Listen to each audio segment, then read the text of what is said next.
आज से श्रद्धालुओं के लिए खुले भगवान बद्रीनाथ धाम के कपाट। सीएम धामी ने बद्रीनाथ पहुंचकर की पूजा अर्चना। स्थानीय और श्रद्धालुओं से भी धामी ने की बातचीत। उत्तराखंड में तापमान में भारी गिरावट। अगले 3 दिन ओलावृष्टि आंधी की भी चेतावनी। आज सभी जिलों में हल्की से मध्यम बारिश की भी संभावना। चंपावत के आपदाग्रस्त मटियानी ग्राम सभा में घरों में घुसा बारिश का पानी। मलबे में दबने से छात्र और महिला की मौत। लोगों में दहशत का भी माहौल।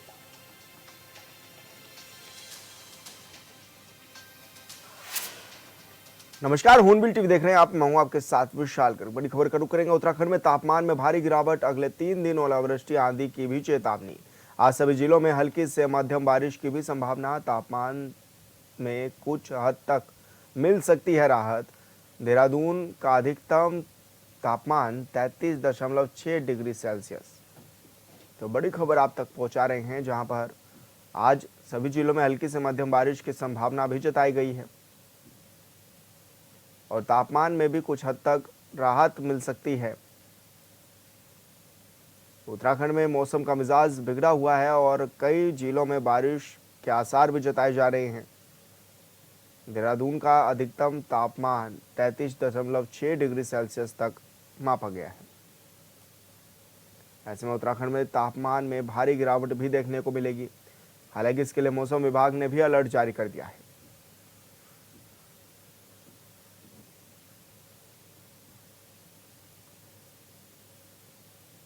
और संवाददाता समृद्ध मिश्रा हमारे साथ फोन लाइन पर जुड़ गए हैं। समृद्ध, मौसम का कैसा मिजाज रहने वाला है? क्या कुछ मौसम विभाग ने चेतावनी भी जारी की है? बिल्कुल, देखिए विशाल, जिस तरीके से प्रदेश भर की बात करी जाए तो प्रदेश में जो मैदानी वाले इलाके हैं, जैसे देहरादून हो गया, हरिद्वार हो गया, उधमसिंह नगर हो गया, यहाँ पे लोगों को राहत मिल सकती है। कहीं ना कहीं जो धूप थी, तपती गर्मी थी, उनसे कहीं ना कहीं राहत बारिश के जरिए यहाँ लोगों को देखने को मिल सकती है। लेकिन अगर पूरे प्रदेश की बात करी जाए तो गढ़वाल में ऐसे 5 जिले हैं और कुमाऊं में 3 जिले खासतौर पर, जिसमें पिथौरागढ़, अल्मोड़ा और नैनीताल है, जहाँ ऑरेंज अलर्ट मौसम विभाग की ओर से जारी करा गया है। वहीं अगर गढ़वाल की बात करी जाए तो आपका उत्तरकाशी, रुद्रप्रयाग, चमोली, ये 3 प्रमुख ऐसे इलाके हैं, क्योंकि देखिए ये वो इलाके हैं जो चारधाम यात्रा रूट पे भी आते हैं। ऐसे में ऑरेंज अलर्ट जो मौसम विभाग की ओर से जारी करा गया है, उसमें ये है कि लोगों को कहीं ना कहीं बारिश का सामना 6 मई तक देखने को मिल सकता है। लेकिन समृद्ध, ऐसे में चारधाम यात्रा भी जारी है, तो क्या माना जाए किस तरह की एडवाइजरी जारी की गई है उन सभी तमाम श्रद्धालुओं के लिए? बिल्कुल, देखिए जैसे मैंने कहा 6 से 7 मई तक का जो समय है वो मौसम विभाग ने कहा कि देखिए यहाँ ओलावृष्टि के इन इलाकों में देखने को मिल सकता है, ऑरेंज अलर्ट जारी है। तो जो मौसम विभाग की ओर से ये एडवाइजरी देखिए जो खासतौर पे दी गई है वो ये है कि बेफालतू आप लोग ज्यादा ट्रैवल ना करें, जितना हो सके कम से कम जाए। और मौसम जब एक बार एक स्थिर स्थिति में आ जाए कि जब ट्रैवल करना आसान हो जाए लोगों के, तभी आप यातायात आगे अपना बढ़ाएं। लेकिन अभी जिस तरह से गर्मी से राहत भी मिलती हुई नजर आ रही है समृद्ध, तो क्या माना जाए कि अभी भी तापमान में गिरावट देखने को मिलेगी क्या? बिल्कुल, देखिए गिरावट तापमान में देखने को मिल सकती है। कई सारे इलाके ऐसे हैं जहां तापमान में गिरावट देखने को मिली। वहीं अगर हम राजधानी देहरादून की बात करें तो तकरीबन 35 डिग्री सेल्सियस का जो तापमान है वो दर्ज किया गया था। और वहीं तापमान में गिरावट होने के कारण देखिए जो AQI है यानी कि एयर क्वालिटी इंडेक्स, वो भी तकरीबन 89 के आसपास जो है राजधानी का दर्ज किया गया है, जिसकी वजह बिल्कुल से समृद्ध, बहुत शुक्रिया आपका तमाम जानकारी साझा करने के लिए। श्रद्धा, भक्ति और आस्था के अनूठे संगम के बीच आज सुबह 6 बजे बद्रीनाथ धाम के कपाट श्रद्धालुओं के लिए खोल दिए गए हैं। शुभ मुहूर्त पर तीर्थ पुरोहितों द्वारा पूर्ण विधि विधान और वैदिक मंत्रोच्चार के साथ पूजा अर्चना की गई। भारी सुरक्षा बल की उपस्थिति और ढोल नगाड़ों, आर्मी बैंड की मधुर धुन के बीच हजारों की संख्या में उपस्थित श्रद्धालुओं ने जय बद्र विशाल और बद्रीनाथ भगवान की जय के जयकारे भी लगाए, जिससे पूरा बद्रीनाथ धाम परिसर भक्तिमय हो गया। कपाटों उद्घाटन से पहले बद्रीनाथ मंदिर को लगभग 15 टन रंग बिरंगे और सुगंधित फूलों से भव्य रूप से सजाया गया था, जिसने मंदिर की सुंदरता में 4 चांद भी लगा दिए। बद्रीनाथ धाम के मुख्य पुजारी रावल जी, धर्माधिकारी और वेद पाठियों ने मंदिर में विशेष पूजा अर्चना की। विधि विधान से माता लक्ष्मी को गर्भगृह से निकालकर मंदिर की परिक्रमा कराकर लक्ष्मी मंदिर में विराजमान किया गया। इसके बाद भगवान कुबेर जी और उद्धव जी को बद्री विशाल मंदिर के गर्भगृह में विराजित भी किया गया है।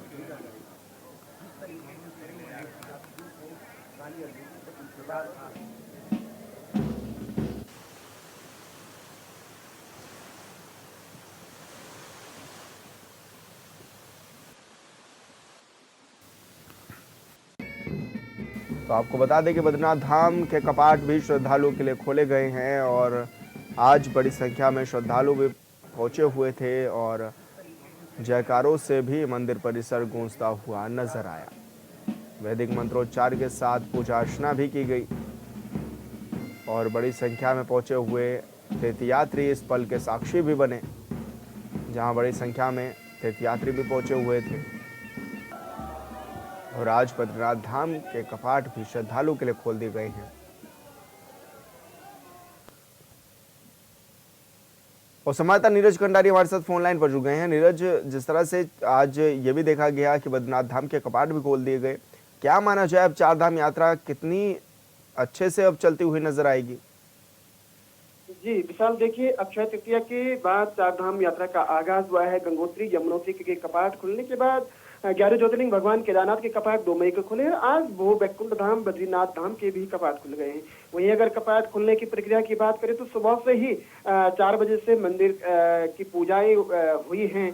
कुबेर जी, उद्धव जी और तमाम जो देव डोलिया हैं उनको गर्भगृह में स्थापित किया गया है। वहीं जो भगवान नारायण के विग्रह में लक्ष्मी जी 6 महीने निवास करती हैं उनको अपने मूल मंदिर में यहाँ पे स्थापित किया गया है। वहीं जो आर्मी की धुनों के साथ तमाम चाहे मंदिर के कर्मचारी हों, बद्री केदार मंदिर समिति के जो कर्मचारी हों और रावल बद्रीनाथ तमाम हक हकूकधारियों की मौजूदगी में हजारों जो तीर्थ यात्री हैं उन्होंने आज अखंड ज्योति के दर्शन किए हैं और मंदिर को 40 क्विंटल फूलों से यहाँ पे सजाया गया है।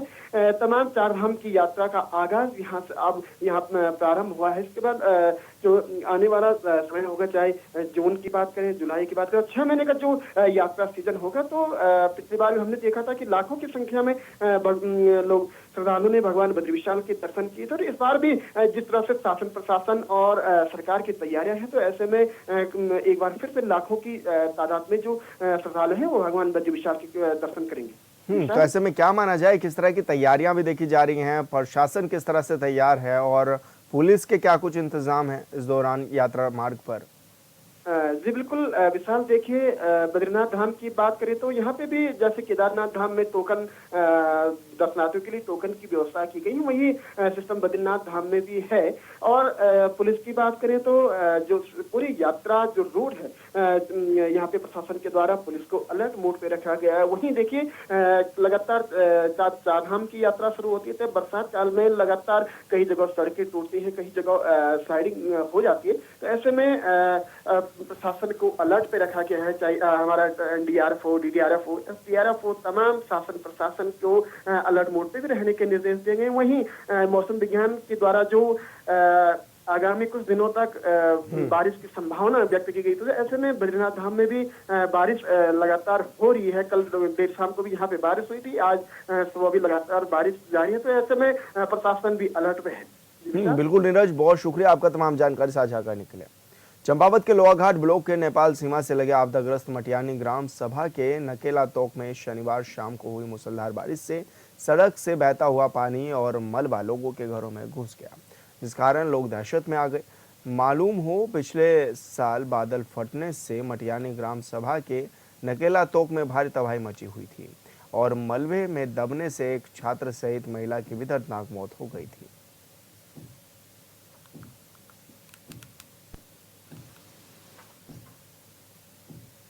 चारधाम यात्रा को सुचारू रूप से संपन्न कराने को लेकर स्वास्थ्य विभाग की तैयारियां पूरी हैं। स्वास्थ्य महानिदेशक डॉक्टर सुनीता टमटा के मुताबिक इस बार स्क्रीनिंग के साथ ही विशेषज्ञ डॉक्टरों की टीम को भी तैनात किया गया है। वहीं कुछ और स्टाफ भेजने की भी तैयारी है। उन्होंने कहा है कि भारत सरकार के सहयोग से विशेषज्ञ डॉक्टरों को हाई एल्टीट्यूड में भेजा गया है ताकि श्रद्धालुओं को किसी भी प्रकार के स्वास्थ्य संबंधी कोई भी दिक्कत न आए। जैसे कि कल से हमारी गंगोत्री यमुनोत्री धाम की जो है यात्रा स्टार्ट हो चुकी है और कल हमारे केदारनाथ जी के कपाट भी खुलने वाले हैं। तो हमारी जैसे कि चार धाम के रिगार्डिंग जो हमारी चिकित्सा इकाइयाँ हैं लगभग हमारी 49 हैं और हमारी MRP 50 है। तो उसके जो स्क्रीनिंग पॉइंट है वो 50 हैं और हमारी जो वो है MRPs हैं वो 29 अराउंड हमारी हैं। तो इस बार हम लोगों ने ये किया है कि थोड़ा हमने स्क्रीनिंग पॉइंट भी कुछ बढ़ाए हैं। जैसे टोटल हमने अपने पूरे 4 धाम रूट पे 7 हमारे लगभग जो है वो स्क्रीनिंग पॉइंट बढ़े हुए हैं। और हम लोगों ने जो चिकित्सा इकाइयाँ हैं, हमारी जो टेम्परेरी MRPs हैं, उनको भी हमने सुदृढ़ किया है इस बार। और कहीं पर मतलब हमारे जो यमुनोत्री, स्पेशली यमुनोत्री रूट पर जो कि पैदल यात्रा हमारी है, वहाँ पर हमारे 2 हमने एक्स्ट्रा MRPs भी वो लगाने का प्राविधान है, जो कि हमारे लग रहे हैं, अभी हो जाएंगे कंप्लीट। तो वो भी हमको ONGC फॉर्म्स के द्वारा जो है फाउंडेशन द्वारा हमारे हेल्प की जा रही है। CSR मद से हमको मिलेंगे कंटेनर, तो वो हमारे वो भी लगने वाले हैं। और साथ ही हमारे जो इन चिकित्सा इकाइयों में जो हमारे टेम्परेरी और परमानेंट चिकित्सा इकाइयों में तो हम लोग डॉक्टर्स और पैरामेडिकल स्टाफ्स जो लगते हैं, तो हम लोगों ने वो पूरी तैयारी कर ली है अपनी 6 महीने की। रोस्टर वाइज हम लोगों ने जो है अन्य जनपदों से भी डिमांड करके टोटल हम लोगों ने उनकी 15-15 दिन की जिस मेरे रोस्टर में लगती है वो हम लोग जैसे। लोहाघाट पिथौरागढ़ राष्ट्रीय राजमार्ग में एक बड़ा हादसा होने से बाल बाल बच गया। जानकारी के मुताबिक हल्द्वानी से मुनस्यारी की ओर जा रहा पिकअप शनिवार शाम करीब 5:30 के लगभग अनियंत्रित होकर लोहाघाट पिथौरागढ़ राष्ट्रीय राजमार्ग में सिंगदा के पास अनियंत्रित होकर सड़क पर पलट गया। दुर्घटना में वाहन स्वामी विशन रावत और उनकी पत्नी उमा रावत चोटिल हो गए। आसपास के लोगों ने दोनों को वाहन से बाहर निकाला और पुलिस को इसकी सूचना दी। सूचना पर तत्काल बाराकोट चौकी प्रभारी हरीश प्रसाद पुलिस टीम के साथ घटनास्थल पर पहुंचे और घायलों का हालचाल भी जाना। लोहाघाट में कल शाम 8 बजे के लगभग इनोवा सवार चालक ने वाइन शॉप लोहाघाट के पास ऐसा आतंक मचाया कि लोगों को जान बचानी मुश्किल हो गई। घटना में वाहन चालक ने एक राहगीर को घायल कर दिया और 3 2 पहिया वाहन क्षतिग्रस्त भी कर दिए।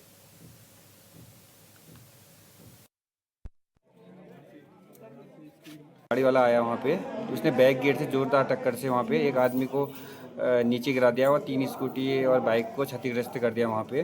फिर उसके बाद मैं उसी गाड़ी में जो घायल व्यक्ति था मैं उसको हॉस्पिटल लाया। अभी उनका ट्रीटमेंट चल रहा है और हालत में अभी थोड़ा सुधार है उनका। पुलिस नहीं पहुँची थी, पुलिस को फ़ोन किया और वहाँ पे होते हुए पुलिस की गाड़ी भी गई और वो भी नहीं रुकी। मदद नहीं मिली, पुलिस से कोई मदद नहीं मिली। वहाँ पे बड़ा हादसा हो सकता था।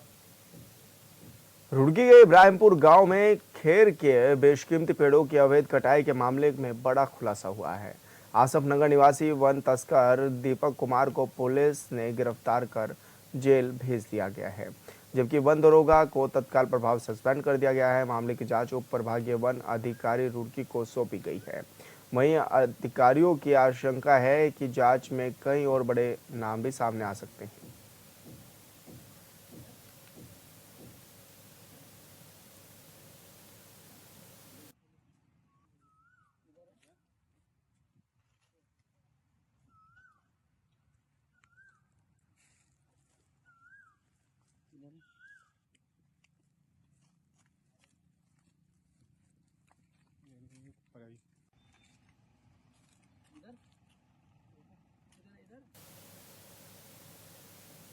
उत्तराखंड की राजधानी देहरादून में साल दर साल जनसंख्या में तेजी से बढ़ोतरी हो रही है, जिसकी वजह से लोगों को अब कई तरह की परेशानी होने लगी है। आए दिन घंटों लोग ट्रैफिक जाम में फंसते हुए नजर आते हैं। समस्याओं को दूर करने के लिए सरकार रिस्पना और बिंदाल नदी पर एलिवेटेड रोड पर काम कर रही है, लेकिन क्या ये सब इतना आसान है? आपको छोड़ेंगे इसी खबर के साथ, आप देखते रहिए हॉर्नबिल टीवी। नमस्कार। देहरादून में एलिवेटेड रोड की चर्चा फिर तेज। सीएम धामी के आदेश पर जिला अधिकारी गंभीर। डीएम ने दिए लैंड बैंक प्रस्तुत करने के आदेश। एलिवेटेड रोड बनने से जाम से मिलेगी मुक्ति।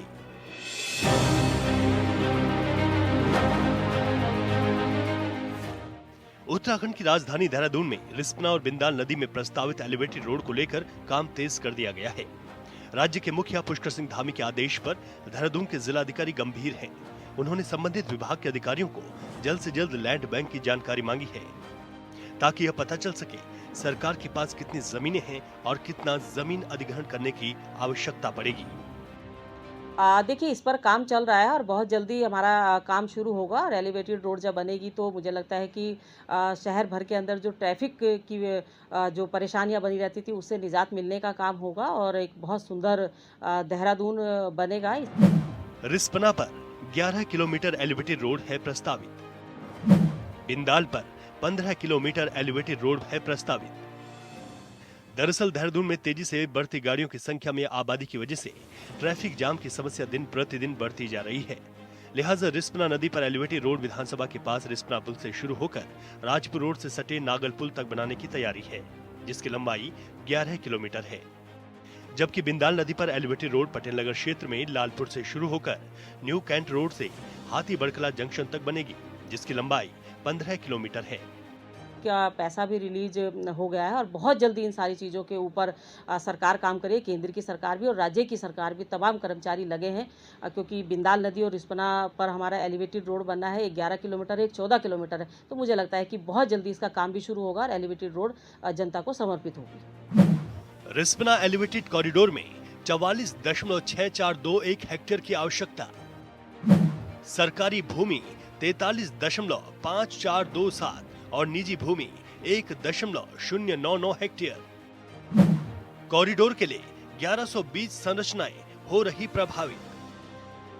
इसमें कोई शक नहीं है कि अगर दोनों नदियों पर एलिवेटेड रोड का निर्माण होता है तो जाम की समस्या से मुक्ति मिलेगी। लेकिन सवाल है कि क्या यह सब इतना आसान है? ऐसा इसलिए क्योंकि एलिवेटेड रोड की चर्चा तो वर्षों से हो रही है। रिस्पना एलिवेटेड कॉरिडोर की कुल 44.6421 हेक्टेयर जमीन की आवश्यकता है, जिसमें सरकारी भूमि 43.5427 हेक्टेयर और निजी भूमि 1.099 है।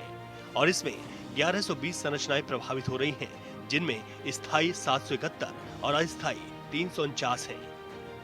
एलिवेटेड रोड का सपना पिछले 8 सालों से ये सरकार जनता को दिखा रही है। शहर के सौंदर्यीकरण के नाम पर, स्मार्ट सिटी के नाम पर पहले ही 1650 करोड़ रुपया किस नाली में बह गया है जनता खोज रही, लेकिन वो कहीं ढूंढ करके भी नहीं मिल रहा। शहर जो है स्मार्ट तो नहीं बना, उल्टा जो है आप शहर के बाहरी क्षेत्रों में जाइए, सड़कों की दुर्दशा है, नालियाँ नहीं हैं, स्ट्रीट लाइटें नहीं हैं, पार्क नहीं है, तो बहुत ज़्यादा हालात खराब हैं। बिंदाल एलिवेटेड कॉरिडोर के लिए 43.9151 हेक्टेयर की आवश्यकता, सरकारी भूमि 26.1926 और निजी भूमि 17.7225 हेक्टेयर। एलिवेटेड रोड के लिए कुल 1494 संरचनाएं हो रही प्रभावित। इसी तरह बिंदाल एलिवेटेड कॉरिडोर के लिए 43.9151 हेक्टेयर क्षेत्र प्रभावित हो रहा है, जिनमें सरकारी भूमि 26.1926 और निजी भूमि 17.7225 हेक्टेयर है। प्रभावित वन भूमि 2.25 हेक्टेयर और कुल 1494 संरचनाएं प्रभावित हो रही हैं, जिनमें स्थायी संरचनाएं 934 प्रभावित हैं, जबकि अस्थायी 560 है। जाहिर है दोनों प्रोजेक्ट को पूरा करने के लिए हजारों भवनों को हटाना होगा। बड़ी समस्या यह भी है कि दोनों नदियों के किनारे वर्षों से हजारों की संख्या में अतिक्रमण है, जिसे लेकर समय पर कार्रवाई तो होती है, लेकिन फिर कुछ समय में कब्जा हो जाता है। एलिवेटेड रोड अगर बनता है तो अच्छी बात है, और शहर को अगर जाम से मुक्ति मिलती है तो कौन नहीं चाहेगा, लेकिन उसके लिए सरकार को व्यापक तैयारी करनी चाहिए। जो लोग वहां पर बसे हुए हैं उनको जबरन नहीं हटाया जाना चाहिए, पहले उनके पुनर्वास की योजना बननी चाहिए। सभी को विश्वास में लेकर के अगर कोई योजना आगे बढ़ती है तो निश्चित तौर पर वो सफल भी होती है और शहर के लिए लाभकारी भी होती है। लेकिन यहाँ तो केवल बातें हो रही हैं, सपने दिखाए जा रहे हैं, लेकिन वो सपने सच होते हुए आज तक तो राजधानी देहरादून की जनता ने देखे नहीं है। देखते हैं ये एलिवेटेड रोड का झुंझुना कब तक बजता है और कब ये साकार होता है। 20 लाख है देहरादून की अनुमानित आबादी। आरटीओ में 10 लाख से ज्यादा गाड़ियां पंजीकृत। दून की सड़कों की 42,000 गाड़ियों की है क्षमता। सड़कों पर दौड़ रही 1.5 लाख से ज्यादा गाड़ियां। एक अनुमान के मुताबिक देहरादून की कुल आबादी 20 लाख है और आरटीओ में पंजीकृत गाड़ियों की संख्या 10 लाख से ज्यादा। राज्य में डीजीपी दीपम सेठ भी मानते हैं इस बात को कि शहर में ट्रैफिक समस्या है, जिसके लिए किसी एक विभाग को जिम्मेदार नहीं ठहराया जा सकता है। वे कहते हैं देहरादून शहर में एक सर्वे के अनुसार सड़कों की क्षमता 40 से 42,000 वाहनों की है, लेकिन मौजूदा वक्त में 1.5 लाख गाड़ियां सड़कों पर दौड़ रही हैं, जिसकी वजह से लोगों को परेशानी होती है। लेकिन पुलिस भी प्लानिंग पर काम कर रही है ताकि किसी को दिक्कतें न हो। ट्रैफिक फ्लो है लगभग, अगर हम देहरादून की ही बात करें तो यहाँ के एक सर्वे के अनुसार यहाँ का जो क्षमता है, यहाँ के सड़कों की वाहनों की जो संख्या है वो करीब 40 से 42,000 है, जबकि औसत इसके 4 गुना 1,60,000 62,000 वाहन जो है पीक डेज पे या जो बिजी डेज हैं उन पे हो जाते हैं। तो एकाएक 4 गुना इंक्रीज़ को अब्जॉर्ब करना, उसको यातायात को चलाए रखना, इसके लिए कई स्तर पे प्लानिंग की गई है। जो यातायात डाइवर्जन प्लान्स हैं उसमें भी अब पहले एक प्लान था, प्लान बी और प्लान सी भी इसमें बनाया गया है। और जहाँ पर जो हमारे बॉटलनेक्स आ रहे हैं, कहाँ से हम इसको डाइवर्ट कर सकते हैं, उस योजना को अब हम आगे आने वाले दिनों में, जो यही चीज़ हल्द्वानी से कैंची धाम और नैनीताल के रूट के लिए भी आज इस पर विचार विमर्श हुआ, जो रणनीति बनाई गई है और उसको पायलट की तरह आने वाले वीकेंड्स पे उसको और रिफाइन किया जाएगा और उसमें लगातार जो हमें इनपुट्स मिलते रहेंगे उसके साथ हम लोग उसको और बेहतर बना देंगे। 5 करोड़ की लागत से सीसीटीवी लगाने की तैयारी, खुले में कूड़ा फेंकने वालों पर निगम की नजर। देहरादून शहर को 100